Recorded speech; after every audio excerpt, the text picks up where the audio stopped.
Let's talk about the Donald Trump and Zoran Mamdani meeting that happened this past Friday. Hi, my name's Alan. Welcome to my channel. For those of you who are new, my channel is dedicated to me talking about my faith and how my faith helps to inform a lot of the public policies that I like to advocate for in hopes of making this a better world. So yes, on Friday, President Donald Trump and Mayor-elect of New York City, Zoran Mamdani, met for the first time at the Oval Office. And to the surprise of many, their meeting went very well. So much so that President Trump spoke very positively, singing the praises of Mayor Mamdani, even going as far as to admit that he would feel safe living in New York City under the leadership of Mamdani. And Mamdani reciprocated those kind words by admitting that he had a mutual admiration for President Trump. Now, it didn't matter if you were tuning into Fox News, CNN, or MSNBC, it seemed as if all the political pundits were very surprised and shocked at how well their meeting went. Now, personally, I was surprised as well, but I was pleasantly surprised because I'm one that happened to vote for President Trump in the general election, but I have also been a supporter of Zoran Mamdani ever since I heard about his campaign and his platform.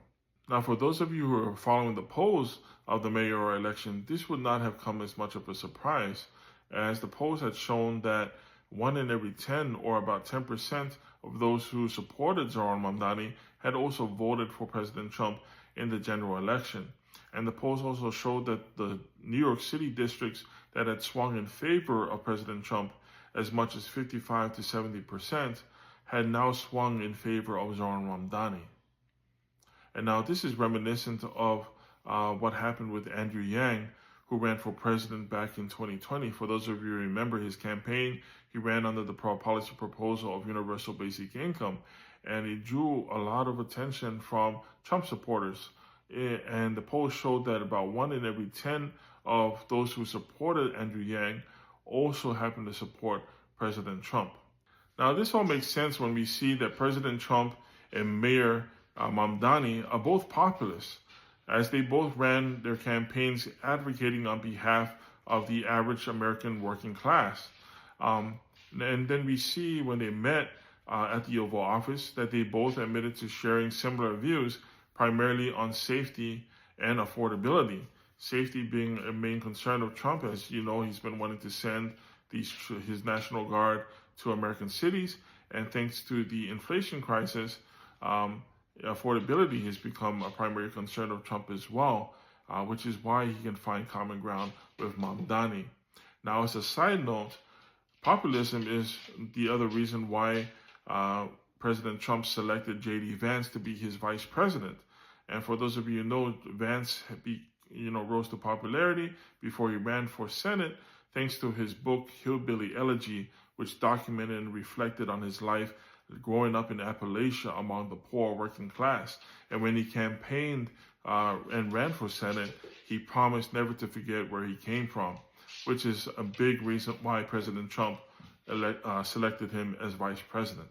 Now, to get back to Zoran Mamdani, the reason why I supported him and likely why he became mayor is because he had these populist policy proposals such as free and efficient bus rides, free childcare, freezing the rent, and holding landlords accountable, among others.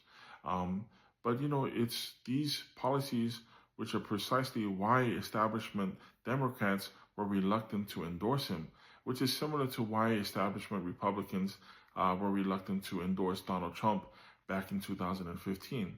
But I can't stand establishment politicians. They decry socialism as if it's communism.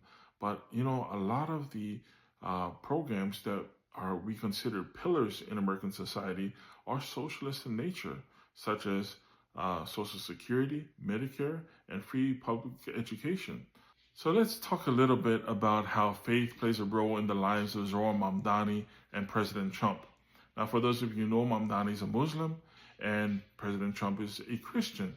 And in today's climate, there probably couldn't be anything more polar opposite than a Muslim and a Christian.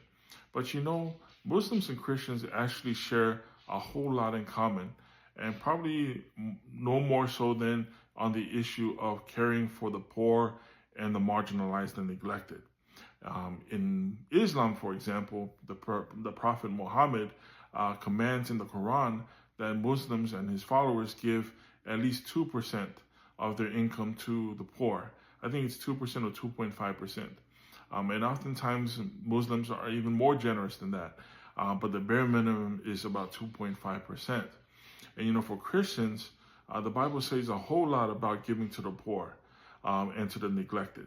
The story that's coming to mind is the story of the Good Samaritan. The story about the Jewish man who was robbed and beaten, and it was actually an outcast, someone that the Jews consider an outcast, a Samaritan who came to the rescue and cared for him.